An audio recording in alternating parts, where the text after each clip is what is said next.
I started Blue Terra and I named it Blue Terra because it means blue earth. Because I was inspired by the photographs taken from outer space that, especially the very famous one of the earth rising above the moon. And it's just this blue marble.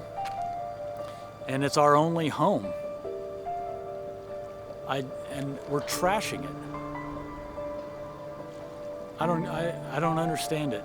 I don't, but I'm hell bent for leather to do something about it, and I want you to join me. Hi, I'm Jim, and I founded an organization called Blue Terra Cleanup. There's two things that we do. One is we have volunteers come down to clean up the shoreline, pick up the plastic off the beach, basically. And then also we pay homeless people to clean up the garbage around their encampments. So this place down here is a perfect example of the illegal dumping that's going on here in Oakland. There's all kinds of household waste down here. It's like people that are cleaning out their garages in their house or construction debris.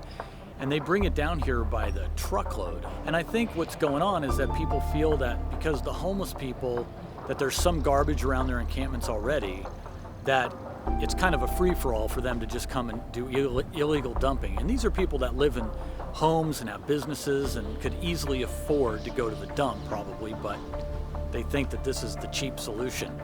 And of course, it's an eyesore, but the real problem is that down here there's a creek right here where these trees are. These trees are inside of basically growing inside the creek. And so come winter, the creek fills up with water and it drains out into San Leandro Bay, which is just a couple hundred yards behind us. And San Leandro Bay is part of the greater San Francisco Bay. So this illegal dumping ends up in the bay. So now we're down at the Martin Luther King Shoreline Park. You cannot believe the plastic that's here. This is the area where we come down and clean, but we have not been able to get to this section yet. But I'm here really to point out the connection between the garbage on the land finding its way into the waterways and floating out into the bay, and then the tide brings it up and settles it here on the shoreline. If you've ever picked up plastic before, you'll know this to be true. For every piece of plastic that you see, there's probably 5 to 10 other pieces of plastic that you don't see. Especially here where the shoreline is basically matted reeds, and if you dig down a little bit, there's just layer upon layer of plastic. I'm saying all this because I really need corporations to help us out with some sponsorship to pay for the cleanups that we do that prevents the garbage from ending up here in the first place, and also for the cleanups that we do here to clean these shorelines.